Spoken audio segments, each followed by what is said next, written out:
Tonight we continue our study through what is called the Book of the Law section of Exodus. This is going to run until chapter 23, verse 19. We're not going to finish it tonight. We'll finish that, I believe, next week. But tonight we're going to go from chapter 21, verse 7, down to chapter 22, verse 15. And this is when you're in these little 1 to 5 verse sections on various laws. And it's important to remember that these were laws. This was not just some spiritual, philosophical thing where you're going to just learn these nice little nuggets that you can put on the fridge. No, this was the law. This was their constitution. So this is what the judge would look at when somebody brought a civil case before him. So it's for that reason that it can seem a little tedious and a little irrelevant to us, but it's not. We're going to go through every one of these. Not every one of them will have the same length, but they all have some application, not maybe to our own lives necessarily, but certainly to our jurisprudence and the way that we handle principles in our country. And there are things that every culture just does as part of history and part of tradition. And it's good every now and then to run up against how God had his people do it. And it might not always be a corrective, but sometimes it can shine a light on ways we need to pay a little more attention. Last time we looked at the laws for altars very briefly, and then we took a good long time to discuss slavery and the Bible. And we didn't just look at this section, we looked at the whole Bible, and we looked at history and some other things. And if you did not hear that one, I strongly, strongly ask that you go back and listen to it. Because we're going to be reading a lot in the book of Exodus about slaves and slavery and servants and bond servant. Bond servant is basically a nice word for slave. A bond servant is a servant in bondage, right? But we talked about it last time. This is not the same kind of institution as we had in the Old South or as we've seen in other parts of the world even today. So that's important to know, although there's certainly application here. But we are not going to go into every detail of that again, but it's worth going back. And we're going to see as we go through this, there will be a lot more laws about slavery or contract servanthood, might be a better way of putting it. And most importantly, in this section, this is where we get the famous eye for an eye law. You've all heard of that, mostly out of the mouth of Jesus. Eye for an eye, tooth for a tooth, which is an essential legal principle. And it's one that every system of justice ought to try to hold to, but in fact in the Christian life you're called to go beyond that, and you're called to show mercy and not just justice. So we're going to get right into it. Verse 7, and we'll go down to verse 11, and it's going to start off real shocking, but just take the time and let's read it together. When a man sells his daughter as a slave, she shall not go out as the male slaves do. If she does not please her master, who has designated her for himself, then he shall let her be redeemed. He shall have no right to sell her to a foreign people, since he has broken faith with her. If he designates her for his son, he shall deal with her as with a daughter. If he takes another wife to himself, he shall not diminish her food, her clothing, or her marital rights. And if he does not do these 3 things for her, she shall go out for nothing without payment of money. Now we heard the shocked reactions in this room when I read the first half of that sentence. When a man does what with his daughter? Sells his daughter as a slave. Now what happens is immediately we have a cultural reaction to that. And we think, who would do such a thing? Well, this little paragraph is a great object lesson in the Bible of taking your time, slowing down, reading the context, and not just reacting to words. We want to be careful, because if you were to just react to the first half of that, as some people will do, it says this in the Bible. But very often if you keep reading, it'll show you that it's not quite what you think it is.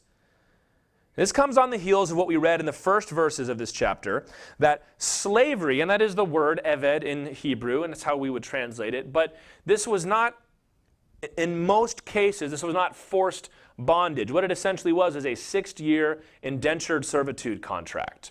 You would be paid most often up front, a sum of money, and then you would work in that person's house for 6 years. There was a contract negotiation process, and then in year 7 you would be released. So that is most of what we're talking about, is a 6-year indentured servitude, although it uses the word slave, and it is a good translation because we don't want to reduce this to employment because it was more serious than that.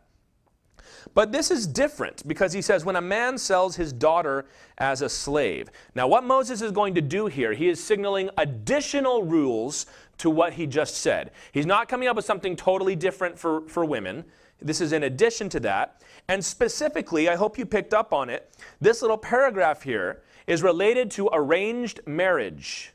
This is not just if you had to sell your daughter. As we see quite often happening in the Bible, the book of Ezra and Nehemiah, this happened, most often for the repayment of debt. If you couldn't pay back your debt, if your crops didn't produce, you owed somebody money. It's not saying you can have my daughter forever, but you would put your daughter or your son into one of these 6-year servitude contracts. So everything that we have already read is true about that. But now this is a different case.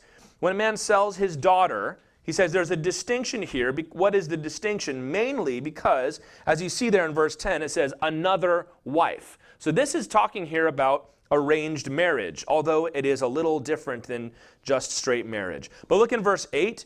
It says that if she was for himself, so if he contracted this daughter for himself, or verse 9, for his son. There was a custom in ancient China where young girls would be bought as slaves, brought into the house, to be raised alongside the young man in the house as good friends so that when they got older they would be married. And that was how they did it. And this is almost certainly exactly what's going on here. So this passage, to be clear, is not attacking women's rights as you might see it right off the bat, saying a woman doesn't get to go out like the male slaves do. I heard somebody interpret it that way, and it's a misread here. Say, well, the men can go out after 6 years, but the women can't. That is not what it says. No, he's actually, if you're going to read it carefully, protecting these women here. We, of course, have very strong feelings about arranged marriage, which is ironic because that's still how they do it in most parts of the world. And it's how it was done, at least to a greater degree, in this country for a while. And it's remarkable to me how more people I hear complaining, like, I just don't know how I'm supposed to meet anybody. How am I supposed to find somebody? How am I supposed to be with someone? Like, well, if mom and dad set it up when you were 12, that's one less thing to worry about. So let's make sure we don't read our cultural preferences into this system here. The law here is that if a man brings a woman into his house through this servitude contract to be his wife, or I will add, perhaps to be a surrogate concubine similar to how Hagar was to Abraham. Perhaps his wife was unable to have children, or whatever the case may be. As I said, this was a different culture. Polygamy was not prohibited at this point. But the point is, when she comes into this relationship and she is contracted not just for the 6 years, but as an eventual marriage partner, she immediately gains the rights of a daughter or of a wife. Do you remember what a big deal it was when it said Joseph wanted to divorce Mary, his fiancée, in the book of Matthew and Luke? Because this was a very serious contracted legal thing. They had not come together in their wedding ceremony, but they belonged to one another. So it says, if she does not please him, meaning maybe he falls in love with somebody else, let's put it that way, and but he's already contractually obligated to this woman, or maybe he wishes to divorce her. Well, he said, then you may not, number one, hold on to her contract and just keep her in your house and shove her off to the side. Can't do that. Nor can you just sell her off to somebody else. Hey, I've got this woman. She's got 4 years left on her contract. Would you like to buy it? He says, no, you cannot do that. You've broken faith. She came in expecting that this was not just going to be the place where I work for the next 6 years. This was to be my home. This was to be my husband. This was to be my family. And now you're going to kick me out? He says, no, you don't get to do that. He says she may be redeemed, meaning her father may come back and buy her back. And he couldn't say no, right? So if you could demonstrate in court that any of these violations had been caused, dad could bring it back, or maybe her brother could bring it to court and say, we're getting her out of here because she's essentially become unwelcome in this house, even though he was supposed to take care of her. So you see that the restrictions are being placed upon the husband in this situation, or the father-in-law, as the case may be.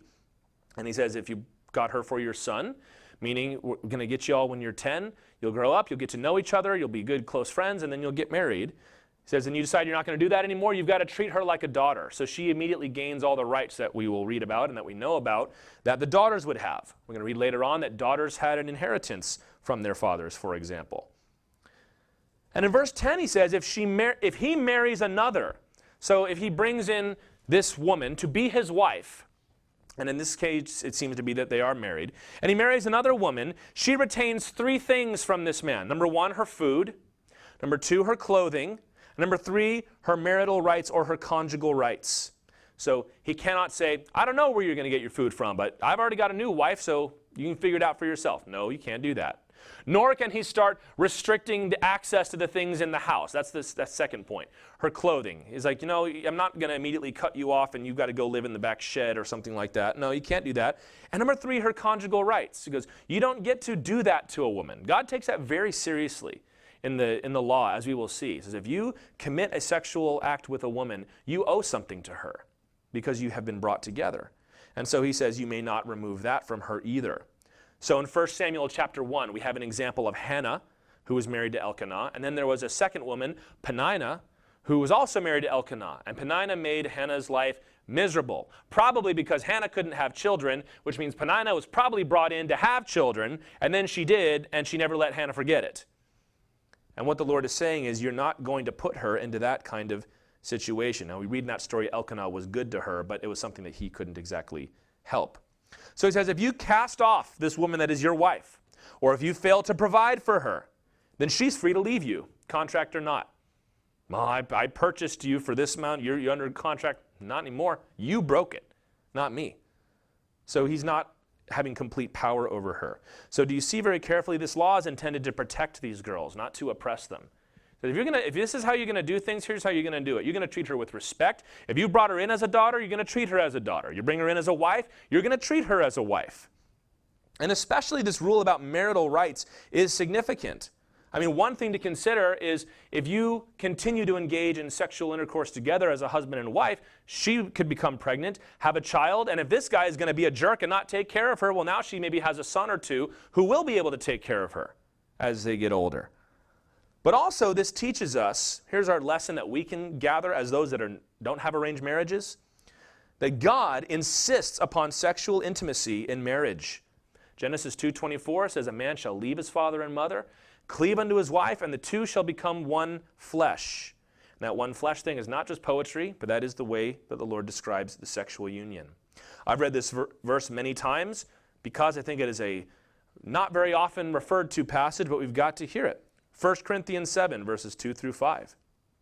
Paul wrote, because of the temptation to sexual immorality, each man should have his own wife and each woman her own husband. The husband should give to his wife her conjugal rights, and likewise the wife to her husband. For the wife does not have authority over her own body, but the husband does.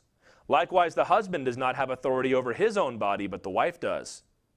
Do not deprive one another, except perhaps by agreement for a limited time, that you may devote yourselves to prayer, but then come together again, so that Satan may not tempt you because of your lack of self-control.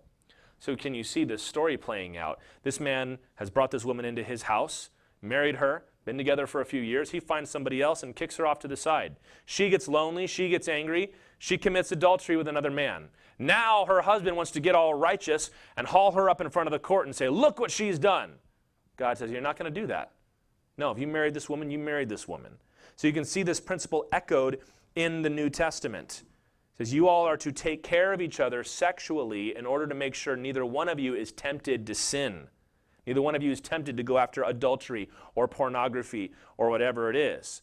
And he says you don't have rights to your own bodies. Your wife has rights over you. Your husband has rights over you. And obviously we don't have concubinage today, thank God. Good progress in my opinion.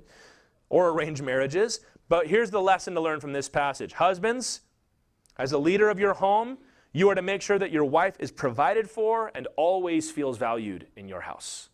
Always. She's not your property. You're not the big dog who has to show how tough and strong you are by beating down your wife or making her feel small.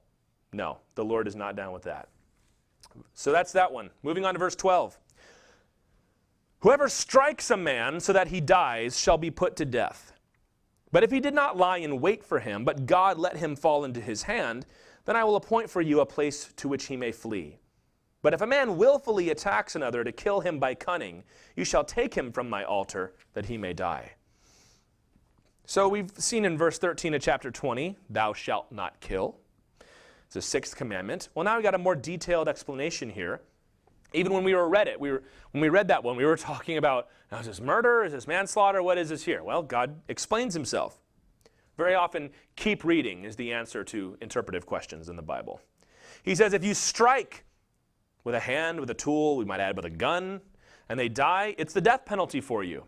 Genesis chapter 9, verse 6, God told Noah, if a man sheds the blood of man, then by man shall his blood be shed.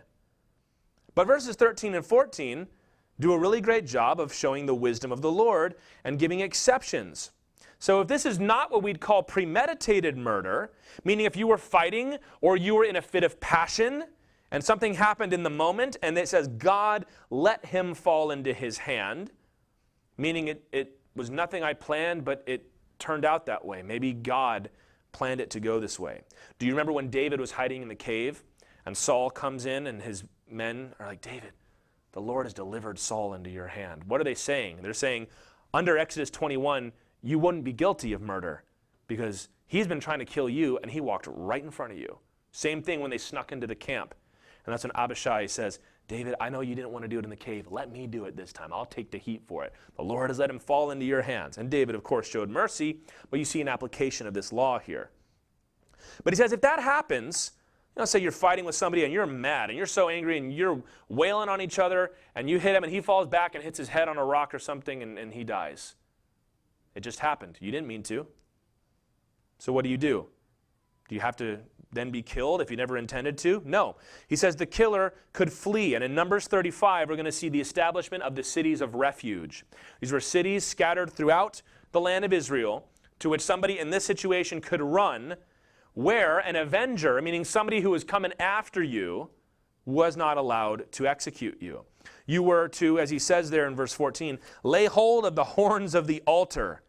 You go and you grab onto that altar. You're not going to defile the Lord's altar by killing somebody there, right? And this was the primary place, and all the other cities of refuge were Levite cities, so we could assume that the Levites had altars there. But what is this for? This is to slow down the process. If it's found out that this was murder, like you did try to kill this guy, you planned the whole thing, and then you executed it, and it was an accident, I'm at the city of refuge, and God goes, then you drag that man off my altar and you do what needs to be done. This is what happens in 1 Kings chapter 1 and 2. When David was dying, his son Adonijah got some of his father's generals. Joab was one. Joab was the commander of David's army. And they said, Adonijah is king. And they threw a big party. And Bathsheba comes to David and said, you said Solomon was to be king. So David had an official coronation where Solomon was crowned. So everybody ran away, and Joab, who knew he had messed up, ran to the temple and grabbed hold of the altar. And he said, you're not going to kill me here. But it actually turns out that David told Solomon, says, Joab is a bad dude. You need to kill him. You need to execute him when I die. And so Solomon had him dragged from the altar. Adonijah also would flee to a city of refuge in that story. But the point of this law is to slow down the process of revenge and execution in order to make sure there is time to get justice. So you can imagine somebody accidentally kills a man's brother. Maybe they're fighting, maybe they weren't. Maybe it was an accident. And he finds out his family's coming for you. So he gets on his horse or his donkey and he rides off to the city of refuge and he runs into the temple or the tabernacle and he grabs hold of that altar. And here comes Big Brother coming in with a sword drawn, trying to come after him. And the priest, whoa, you're not coming in here. He says, that man killed my brother. It was an accident. I didn't mean to kill your brother. Because this is a city of refuge, friend. You can't do that here. Let's have a trial. So you're going to put your sword away. You'll come away from the altar and we'll have a trial right now. To slow down the process. And in Romans 12:19, Paul would take it a step further. He says, beloved, never avenge yourselves, but leave it to the wrath of God. For it is written, vengeance is mine, I will repay, says the Lord. Never avenge yourselves. Just write that down. There's plenty of ways that we can take revenge on other folks, even if it's not murder. But like slavery, it's important to know, revenge was an accommodation. This was never God's ideal. Remember when Cain killed Abel? And in Genesis 4, God put a mark on Cain so that nobody would kill him. God is trying right there to put a stop to the process of the cycle of murder and the cycle of revenge. So in his law, he establishes ways to establish justice slowly. And then when the new covenant comes and we're under the leadership of the Holy Spirit goes, now here's the real point. Don't ever do this. Stop killing one another. We are to walk in love. This also could remind us in the United States the importance of waiting to gain all the facts before we judge somebody. in the news, some celebrity, some politician, some friend of yours, somebody brings in the gossip. Do you know what they did? You know what they said? You know what you can say? You say, listen, if that's true, that's awful. But I want to hear it from them. Remember the proverb says, every man's story sounds good until you ask his friend. Oh, well, that sounds reasonable too. So we obviously live in a very hasty time where everything gets prejudged before the actual trial, right? So in your own life, wait to get all the facts. Be a city of refuge for the people in your life. Well, I'm going to look now at verse 15 and 17. There's kind of a concentric structure here. So these two verses, which are not next to each other, are about the same idea. Verse 15 says, whoever strikes his father or his mother shall be put to death. And whoever curses his father or his mother, verse 17, shall be put to death. So these two verses go together. These are expanding on the fifth commandment, honor your father and mother. And it's important to remember, most of these commandments are given in order to maintain a society, not just on God's favorite rules. And what we know from our own time and from back then as well, a person who is willing to assault their mother or father is certainly not going to stop outside of the family. So when he says to strike, this is not even just to strike in the moment. You could translate that to assault, to come after mom or dad. And to curse, this is not just something like I hate you.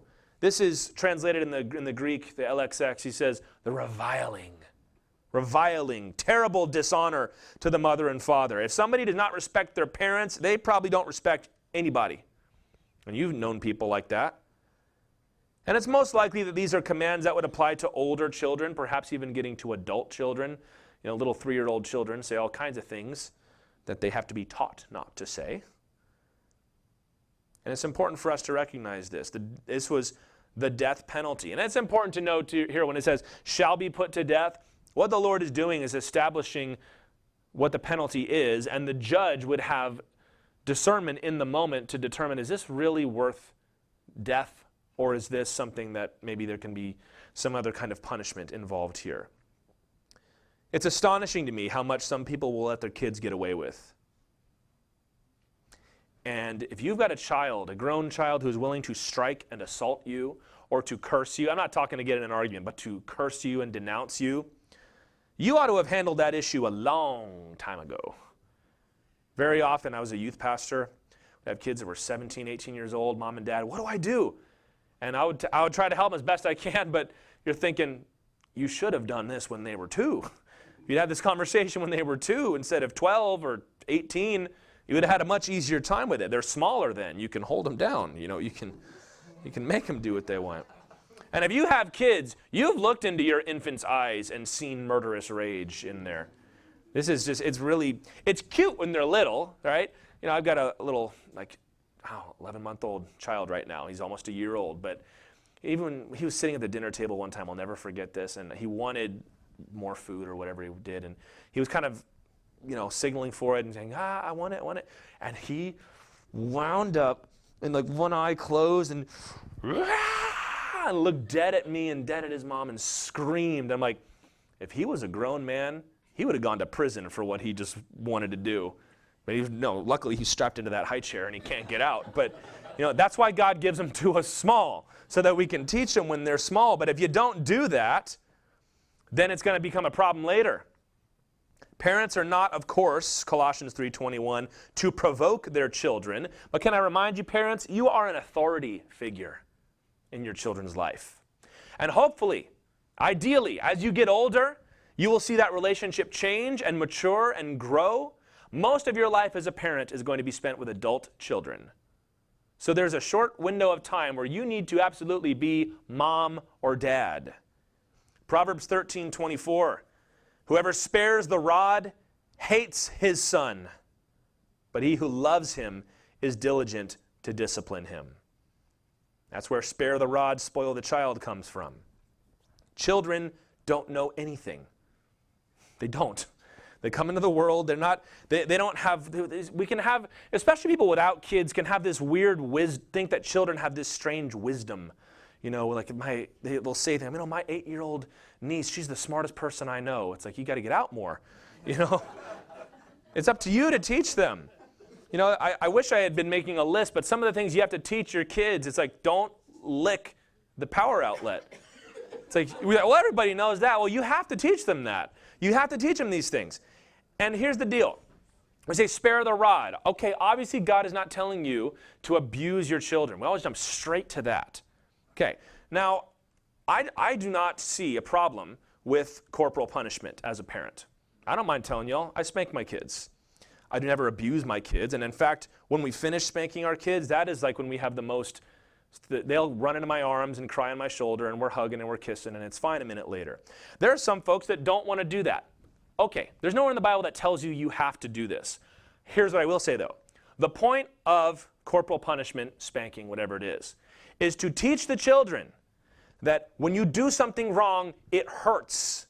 When you lie, it hurts. When you're disrespectful, it hurts. When you steal, it hurts.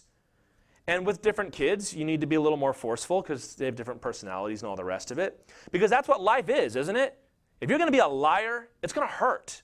If you're going to be a thief, it's going to hurt. You teach when they're 2 or 3 or whatever, you have to start teaching them, don't hit. Don't hit. If you haven't told your kid that 1,000 times, you might need to, stock up and say it a few more times. Then they get older and they start hitting people. And someone's going to hit them back, and it will hurt. So, if you're not going to administer corporal punishment, I don't have a problem with that. But you do need to discipline them. And that discipline needs to hurt. Doesn't need to necessarily be physical pain, but you must do something to the degree that they get the message. And I will tell you, sometimes disciplining your children is exhausting. But you've got to win that fight. Don't let your kid outlast you. Don't let your children outlast you. You're more patient than they are. You might not think it, but you are, I promise. I've had to teach 4 different children, working on 4 now, to eat. You'd think eating would be the easiest thing in the world, but if it's not chicken nuggets and dipped in ranch, they don't want it in my house. So sometimes it's like, all right, tonight we're learning this lesson. And everybody else goes off and does their thing, and there's Dad sitting there with a spoonful of something. You're going to eat this. No, you're going to eat this. And it's like, you've got to win. You've got to win that. Well, I don't want to break their spirit. Hey, don't break their spirit. But you do need to break them like you'd break a horse. Because if you don't, they're going to grow up, and you're going to turn them loose on the world. Parents who just want to be friends with their kids, get some friends. I'm serious. I'm serious. If you're looking to your children, seriously, hear me now. If you're looking to your children to satisfy your social and emotional needs, you are compromised as a parent. Find somebody else around you to fill those needs. Fill them for each other as a husband and wife. Come to church and meet some people that are your age or older or younger that you can get that from. Because that's not what your kids need from you. Some people want to use their kids as a prop. I wasn't able to be good at sports, but by golly, this kid's going to be good at sports. Get out. It's 5 in the morning, got 3 hours till school, so let's go run some laps. Or, they want to dress the kid up and make her look real pretty, or they want to, you know how people will do this. Your kid's not your prop. It's your child that you're raising. And some parents just want to be left alone. There are some people that really want to have a real hands-off thing with their kids, not because they believe in free range, let the children lead the way. They just I just can't be bothered. Sorry, you signed up for this. It's too late. Well, I don't want to. Sorry. I'm not ready to be a dad. If you have a child, you're a dad. If you have a mother, you're a mom. I'm sorry, if you have a daughter or a son, you're a woman, you're a mom. It's too late. You don't get to go back. Step up. You've got to do it. Or you run the risk of loosing a little tyrant on the world. So parents, keep your kids in line. Don't let it get to that place. And the church especially, we got to lead the way in loving discipline. So let's go back now to verse 16. Whoever steals a man and sells him, and anyone found in possession of him shall be put to death. Here's a law related to kidnapping, which of course also has bearing on how we understand what slavery was like in the land of Israel. Slaves at this time, and remember we've talked about this, contracted indentured servitude is probably a better way to understand it, could be acquired through contract. That was the primary way. They could be through punishment. You committed some crime or other and you have to pay it back. We're going to read about some of that in a little bit. Through warfare. If you were conquering another nation, you won in battle. Rather than being killed, the soldier could submit to you and he'd be brought into your house as a captive. But never through going into other nations and kidnapping people from their homeland. Never. So, for our nation, where the West Africans were raided and kidnapped by Arabs or other Africans in most cases, sold to white slavers on the coast and then shipped to America as cargo, there's no biblical foundation for that. None. It's a blight on our society. I don't think I need to convince you of that. But it's important that you know that the Bible feels the same way. 1 Timothy chapter 1, verse 10, Paul is giving a list of things and people that are contrary to sound doctrine, and one of them is enslavers. And which we would say, obviously, that's not sound doctrine. So whenever somebody says, well, people use the Bible to justify slavery. So yeah, that's not sound doctrine. I don't know what kind of doctrine it is, but it's not Bible doctrine. Kidnapping like that is never approved in the Bible. In fact, there is the death penalty waiting for you if you did that. So all those these days who traffic young boys and girls for sexual use, you know where the capital of that is the Atlanta airport in the whole world? Isn't that tragic? That's where the most human trafficking in the world happens. It may have been updated since the last time I checked, but it wasn't that long ago. Or all those who kidnap and abuse children coming across the southern border. I don't care what your politics are. It's awful what happens to those children going across that border. Or those armies like the Sudanese armies, mostly this happens in Africa or the Middle East, where they kill the family, take the children, and make the child slaves out of them. These are all condemned by God. For every kind of theft, as we're going to read, you were not put to death in the book of the law. You had to make restitution. But if you sold or bought a person, you were to be executed. So you can see right there the Lord's opinion on this. Verses 18 through 21. When men quarrel and one strikes the other with a stone or with his fist, and the man does not die but takes to his bed, then if the man rises again and walks outdoors with his staff, he who struck him shall be clear. Only he shall pay for the loss of his time, and shall have him thoroughly healed. When a man strikes his slave, male or female, with a rod, and the slave dies under his hand, he shall be avenged. But if the slave survives a day or two, he is not to be avenged, for the slave is his money. Another one of those verses we can react to. Let's go slow again. So here you have laws concerning injury. So we've kind of gone talking about things that required capital punishment. Now we're starting to get into, as you might say, manslaughter, or not quite getting to the point of death. So it says if you fight a man but you don't kill him, but you lay him up in the hospital, he survives, you have to pay for his time that he lost, and you have to pay for his rehabilitation. So you might say, well, what if you injured somebody permanently? Well, you just saddled yourself with a bill for life, is what you did. He must be thoroughly healed, it says in verse 19. So obviously, most of the time back in these days, they were day laborers. Or if you owned a field and you weren't able to finish planting and you weren't able to finish harvesting, whatever money you would have lost, the guy that laid you up in the hospital is the guy that's got to pay for all that. Now, then he gets into verse 20, he talks about what about somebody who is my slave, my contracted indentured servant.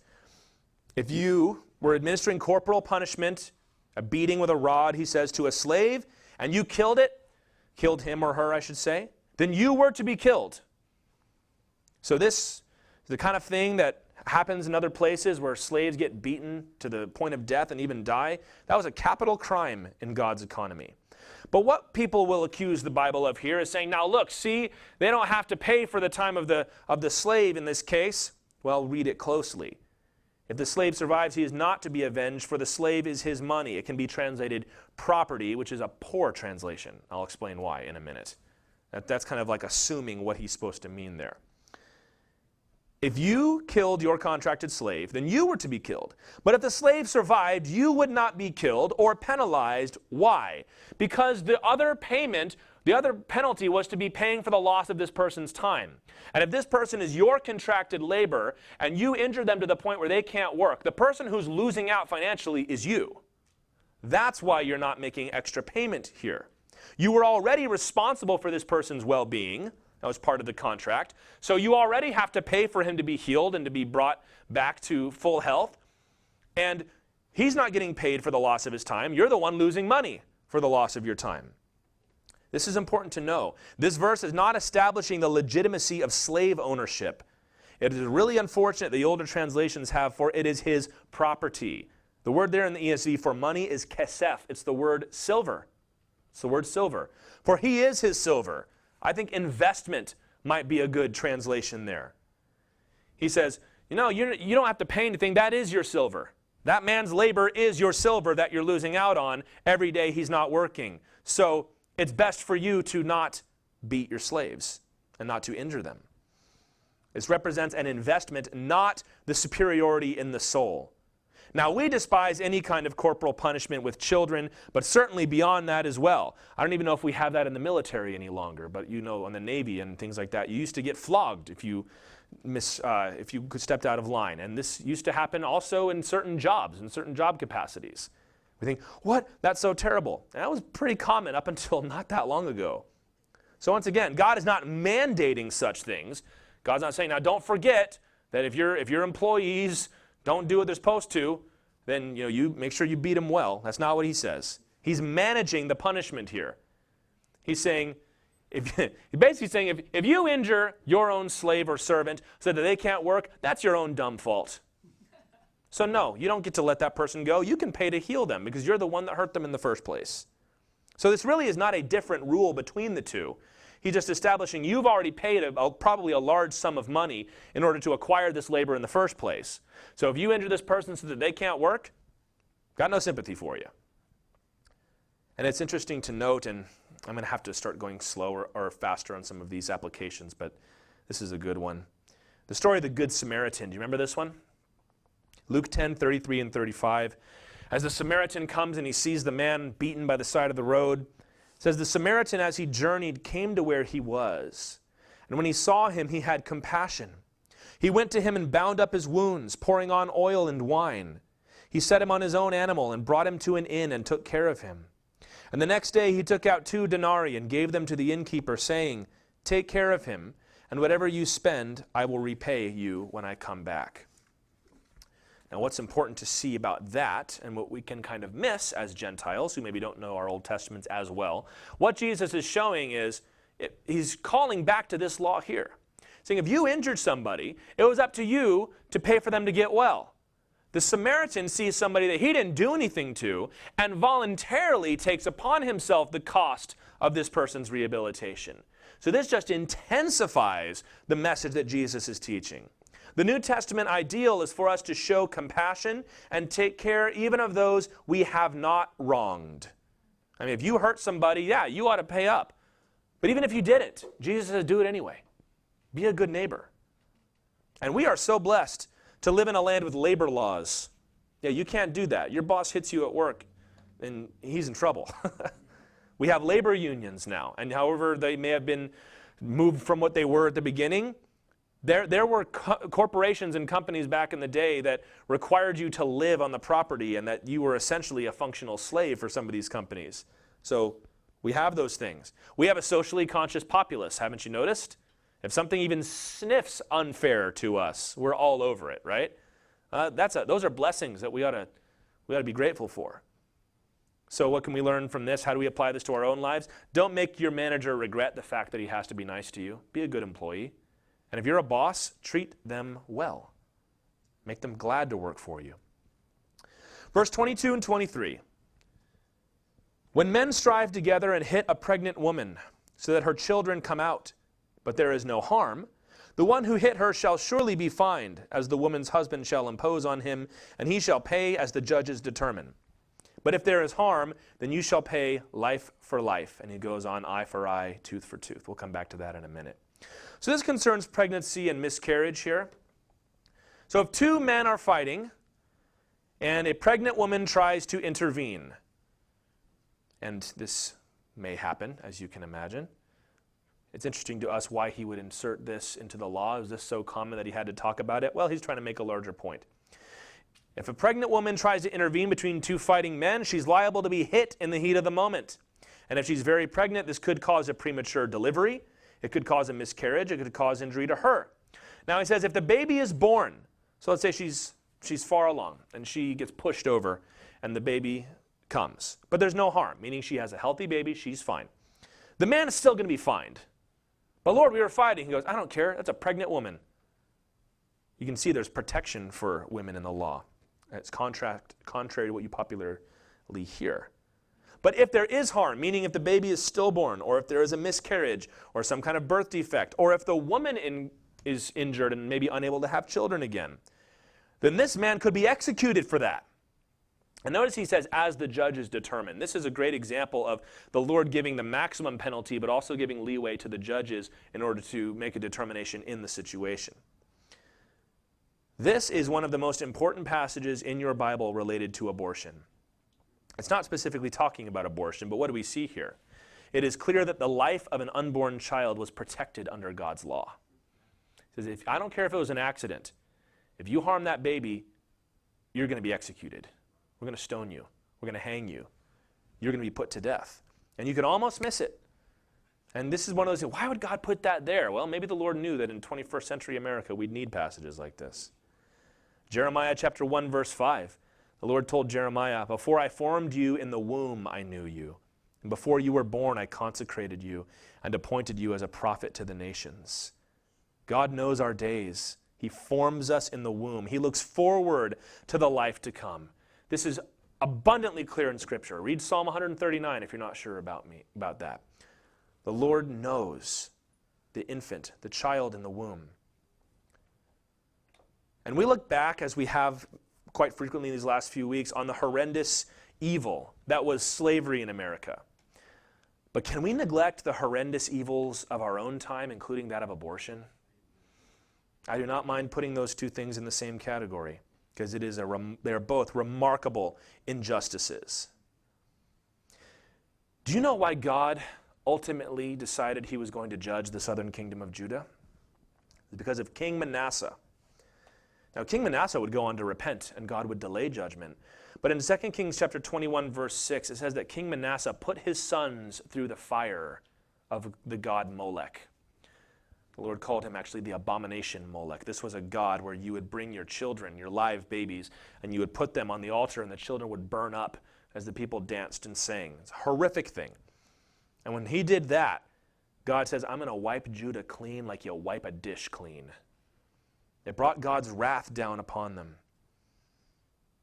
John the Baptist was filled with the Holy Spirit in the womb and was able to recognize Jesus in the womb. How do we expect then to avoid the wrath of God when we promote and subsidize and celebrate evils like this? And I don't like to spend a lot of time harping on this kind of stuff because it can very quickly become gratuitous and we're not learning anything else. But we need to be absolutely clear about this. We're doing the baby bottle campaign and the 5K that we're going to do in May and all those other things as a way to participate. And you know, the comparisons, and this might be a study to do on its own, between the way people defend abortion and the way people defend slavery are so close. It's shocking. When you start defining it, you know, when it wasn't challenged, slavery was described as a regrettable thing, but we got to have it. And then when it started being pushed, they said, no, actually it's a positive thing, and I'm proud to own slaves. Not like it was back in the days of Jefferson and Washington, for example. Same thing with abortion. Well, you know, we've got to have it. We've got to protect these people. And then the second it starts to look like we might be gaining some ground on that, now all of a sudden it's shout your abortion. Celebrate what you've done. Don't hide it. Be proud of it. So much for safe, legal, and rare, huh? Also, people used to say back in the days of slavery, they said, well, what do you want to do? You're going to let them all go? Well, then what do we do? Now what do we do? How are we supposed to handle that social situation? Do you want them coming to your town? Are you going to take care of them? Are you going to give them money? Are you going to teach them to read? What are we going to do? And they looked at all the big social problems that would come from freeing the slaves as a reason why they shouldn't do it, which were real problems that in large part, or at least in some ways, we're still dealing with to this day. And people say the same thing about abortion, don't they? Well, what are you going to do? Are you going to adopt all these children? Are you going to take care of these women? You don't care about the babies. You just don't want people to be aborted. You don't care about the people going through this stuff, which isn't true, by the way. Evangelical Christians adopt way more babies than anybody else. We take good care of everybody at every stage of this process. And even if they go through with that horrific thing, we're still there to give them the grace of Jesus and love them into the kingdom. But I'll tell you what, I'll deal with whatever the fallout is. Let's stop sinning first, and then we'll worry about what comes after. And I know it's easy to grow weary in this kind of fight. But I want you to at least let passages like this remind you that this is God's mind on these things. And God is so merciful, sometimes we don't even understand. But I'm glad he is. Let's speak out. But remember, if we do, don't speak out with your fists raised and your eyes bloodshot and screaming. No, you do it with tears in your eyes. Let the people see that you care, because we do. Verse 23 through 25, I'm actually going to pick up from this verse 23. He was talking about this fighting situation, and he started laying out a more broad principle, and we're going to read the whole thing. He says, if there is harm, you shall pay life for life. Verse 24, eye for eye, tooth for tooth, hand for hand, foot for foot, burn for burn, wound for wound, stripe for stripe. It's important to pause and look at that, because this, you might say, is the heart of the law, the principle of the law. This is what is called legally the lex talionis, which is Latin for the law of the talon or law of the tooth. This is repeated 3 times in the Torah, eye for an eye. The point, of course, is to establish fairness and justice as our principle of jurisprudence. For example, you bruise somebody, you can't take away the guy's eye. That's not fair. But burn for burn, eye for eye, tooth for tooth. It's fair dealing with everybody. And principles like this one were there to guide the judges as they made their decisions. Because you all know, they give examples, but there's a whole range of experience that comes within that. And principles like this are meant to guide the judges. We've all seen how public pressure can shape, unfortunately, a judicial situation, to push a judge to exceed or reduce a sentence, or how money can enable a wealthy man to escape what he deserves. But none of that is justice in God's eyes. Where this runs into trouble, and what Jesus had to say, is when you feel the need to exact vengeance in your own life. Matthew 5:38 and 39, Jesus said, "You've heard it was said, an eye for an eye and a tooth for a tooth. But I say to you, do not resist the one who is evil. But if anyone slaps you on the right cheek, turn to him the other one also." That's probably the first commandment of Jesus you remember hearing, and it's still the hardest one to do, isn't it? To turn the other cheek. And we're always looking for loopholes on that one, aren't we? Well, what if? Okay, there's what ifs. But let's learn the lesson first. It's okay to let yourself be hurt in order to show mercy and kindness to somebody else. But the law said eye for an eye. And Jesus goes, yeah, but I don't want my people walking around obsessed with getting what they deserve. I want my people to be obsessed with love and kindness and grace. So in days like this where everybody has a grievance about something and everybody accuses everybody else of being whiny about it, where's this guy? The turn the other cheek guy. He ought to be in God's church. So as concerns the law, yeah, we insist upon justice, no more, no less. But you and I, as concerns our own lives, are able to defer justice for love. That's what we're to do. God showed you mercy, not justice at the cross. So are you going to live it out in your life? Verse 26 and 27. This is another one of those things you got to remember when we talk about slavery. When a man strikes the eye of his slave, male or female, and destroys it, he shall let the slave go free because of his eye. If he knocks out the tooth of his slave, male or female, he shall let the slave go free because of his tooth. Here's an important corollary to the laws we saw earlier. God did not provide for the injury and abuse of slaves. If you permanently injured your slave or your servant, they had legal recourse to be let out of their contract. And yet, you know what? This does not qualify it either. This would have applied to foreign captives or anybody else. Say, no, you don't get to abuse these people. If they get laid up, you have to pay for it. But you know what else? They can go to court and ask to be let go. I don't care how much money you paid them in year 1. If it's year 4 and you knocked out their tooth, they get to leave. Can you see that God is shaping the law to encourage kindness and to punish abusers?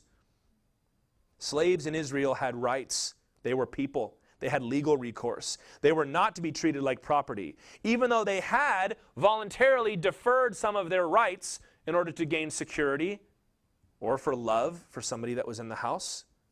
Keep these laws in mind. The abuses that you've heard of were not biblical. We're going to go a little faster here now. I'm going to read down to verse 32, and then I'm actually going to jump down to verse 35, because this all kind of goes together. When an ox gores a man or a woman to death, the ox shall be stoned, and its flesh shall not be eaten, but the owner of the ox shall not be liable. But if the ox has been accustomed to gore in the past, and its owner has been warned, but has not kept it in, and it kills a man or a woman, the ox shall be stoned, and its owner also shall be put to death. If a ransom is imposed on him, then he shall give for the redemption of his life whatever is imposed on him. If it gores a man's son or daughter, he shall be dealt with according to this same rule. If the ox gores a slave, male or female, the owner shall give to their master 30 shekels of silver, and the ox shall be stoned. Jump into verse 35. When one man's ox butts another's so that it dies, then they shall sell the live ox and share its price, and the dead beast also they shall share. Or if it is known that the ox has been accustomed to gore in the past, and its owner has not kept it in, he shall repay ox for ox, and the dead beast shall be his. So here's a collection of laws about animals. This was, of course, an agrarian society. An ox was a big deal at this time. And it, of course, could apply more broadly to our situations. So if an ox, or a bull, killed somebody, then the ox was to be ceremonially killed, stoned, not butchered, and not eaten. Right? It killed somebody, so we're going to kill it by stoning it in such a way that the blood would not be drained and it would be unclean and you couldn't eat it. But there would be no liability. If your ox went nuts and killed somebody, it's a tragedy, but it's not your fault. But if you knew that the animal was wild and you didn't pen it up, you didn't cut off its horns as was done, and it got out and it killed somebody, then that owner would also be killed. Or I should say could also be killed. And here we get a look at that judicial process, because you see in verse 30, he says he shall be put to death. And then if a ransom is imposed on him. What, a dead guy's got a ransom? This is the idea that if the judge determines, okay, I'm not going to execute you, but you certainly have to pay a fine to this person's family. So the judge could punish somebody up to death, but did not have to. You see, their children were not exempt from this law. It's just a kid. Now, we kind of really value kids in our society, but some of the places we've done missions trips, over in Nepal, for example, I think it was my father was telling this village, listen, if you and your animals go to the bathroom downstream from the village, the water won't get filthy, and your children won't get sick, and your children won't die. And the man told him, well, we can always have more children. Yeah, every mother in this room just went, oh, yeah. But it's important to know that not everywhere are children valued like they are here. So the law makes very special provision to say, you don't get to say, it's just a kid, it doesn't matter. That life is worth just as much, as you all know very well.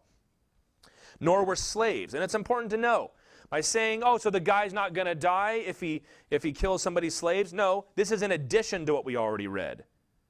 So if somebody's slave was gored by an ox and dies, and this ox had been turned loose, for example, then this person, the owner of the ox, would die, and the owner of the slave would gain 30 shekels, because he just lost out on this investment, which was something he had paid for 6 years of service.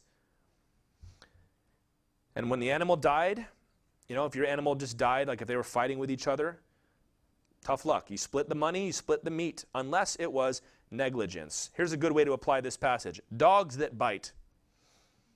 If your dog bites somebody and mauls somebody, all right, that's one thing. But if you know you've got a crazy dog, and you don't tie it up, and it seems that most people with crazy dogs don't tie them up, it says then you are liable for that. You could apply this to a car you don't take care of. If your brakes snap while you're going down the road and you had no idea, that's one thing. But if you knew your brakes were bad and you didn't get them fixed, well, that's on you. You also can see here God makes a distinction between people and animals, between situations that are different from one another. And I think we can learn from this, we should be more patient with each other concerning tragedies, because sometimes bad things just happen and it's nobody's fault. And that's hard, and that's not very political. That's just the way it goes.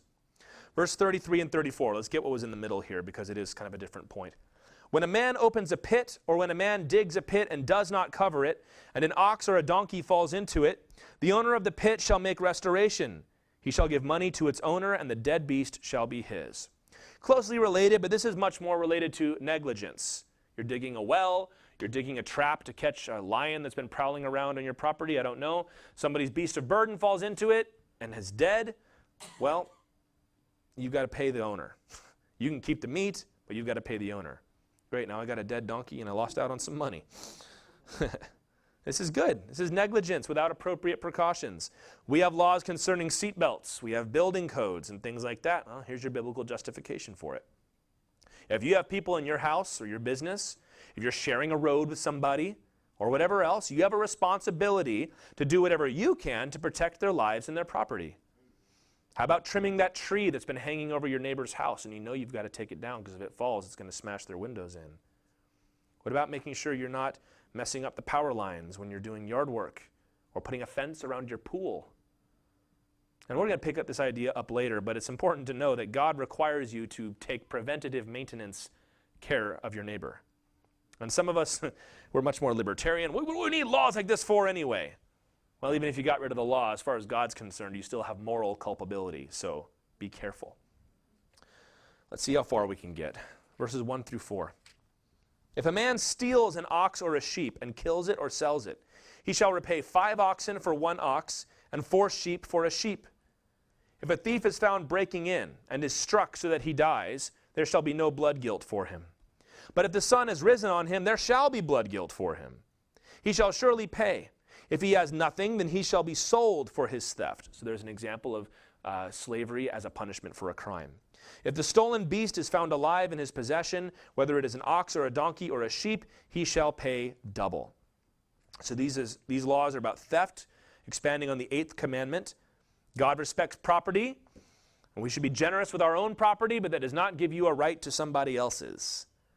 So if you stole something valuable, like an ox, and you killed it, right? You couldn't give it back, you had to pay 5 times more.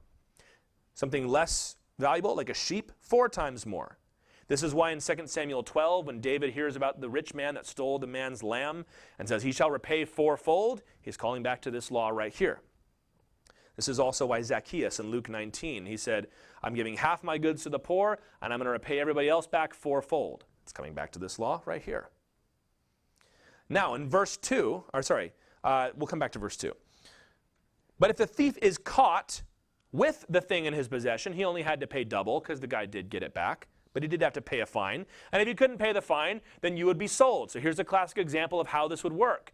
So I don't have that kind of money. Okay, well then you're going to be sold into this man's service until you've paid off that debt. The lesson there is that poverty is no excuse for theft, and that restitution ought always to be made. I'm not going to talk about this because I just don't have time. But it is interesting for us to note, Israel did not have any prisons or systems of incarceration. I don't know if that's a better system or not. You can think about it. They executed more people, but they also kept more people out in society. They also had an indentured servitude system, which we don't have. And whether that's better or worse than long-term incarceration is up for you to talk about around the dinner table. But he does say in verse 2 that if the thief is caught breaking in the night, the literal word there is digging in, as in he's digging into the house and they catch him, and he's killed in the struggle, there was no penalty for it. During the daytime, though, if you see somebody broken into your house, control yourself, because life is precious. You don't get just to off the guy because he's in your house. It's one thing if it's dark and you don't know what's going on. It's another thing if it's daytime and you can see. We have similar laws in our country, and I think that it's appropriate because you look at it right there in Scripture. If somebody's in your house, you have a right to defend what is yours. But the Lord also tells us, but you ought to control yourself. Don't get trigger happy just because somebody's in your house. And I'll just throw this in there because I think most of us in this room are reasonably pro-gun when it comes to our politics. There's one thing to say, I believe somebody has the right to defend themselves. It's another thing to have this weird kind of celebration we get when somebody gets the chance to shoot somebody with their gun. That's not cool. It's one thing to defend yourself and have the right to defend yourself. It's another thing to get all excited about it. Like, oh, some people I just know they hope somebody tries something, so they get the chance to use that ammo I bought. It's okay to be pro-Second Amendment and yet also value life and be restrained in your attitude. So don't steal anything. That's the lesson of that passage right there. If you're doing it, stop. Verse 5 and 6. If a man causes a field or a vineyard to be grazed over, or lets his beast loose and it feeds in another man's field, he shall make restitution from the best in his own field and in his own vineyard. So just very quickly, the way they would prepare their fields for planting and harvesting, you would either burn it or you would send out some animal to eat it all up. And if they got into somebody else's field, you had to pay them back. And notice he says from the best of your field. You don't get just to say, okay, here's the worst apples of my orchard. You can have these. No, it has to come from the best. And it looks like we'll have time to finish. Verse 7 is a longer section to verse 15. If a man gives to his neighbor money or goods to keep safe, and it is stolen from the man's house, then if the thief is found, he shall pay double. If the thief is not found, the owner of the house shall come near to God to show whether or not he has put his hand to his neighbor's property. So there's a trial there. For every breach of trust, whether it's for an ox or a donkey or a sheep or a cloak or any kind of lost thing, of which one says, "This is it," the case of both parties shall come before God, and the one whom God condemns shall pay double to his neighbor. It kind of seems to be the standard fine for theft, was to pay double. If a man gives to his neighbor a donkey or an ox or a sheep or any beast to keep safe, and it dies or is injured and is driven away without anyone seeing it, an oath by the Lord shall be between them both, to see whether or not he has put his hand to his neighbor's property. The owner shall accept the oath, and he shall not make restitution. But if it is stolen from him, he shall make restitution to its owner. If it is torn by beasts, let him bring it as evidence. He shall not make restitution for what has been torn. If a man borrows anything of his neighbor, and it is injured or dies, the owner not being with it, he shall make full restitution. If the owner was with it, he shall not make restitution. If it was hired, it came for its hiring fee. So these are laws concerning borrowed animals, borrowed tools, things like that. Very simply, if something is stolen, if you steal something, you pay double. And all of this passage is about determining who was at fault when something was lost. So if there was theft or an accident of some kind, it would be investigated. And it seems in certain cases of robbery or wild beasts tearing up the sheep, for example, he would not be liable. In other cases, and I'm sure this would have been determined by the judges when they came before the Lord, then they would have to pay. Verse 15 tells us that if a man paid a fee to hire that animal and the animal gets stolen, then the loss was covered by the hiring fee.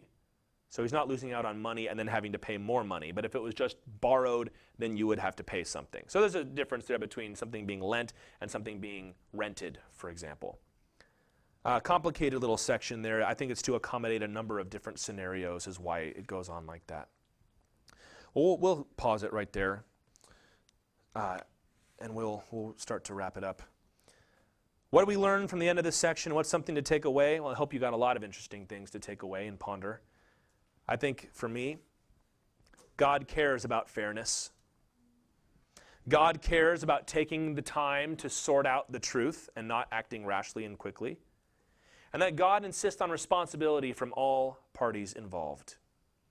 If we are going to live together as a community, then we have to treat each other with love and with respect.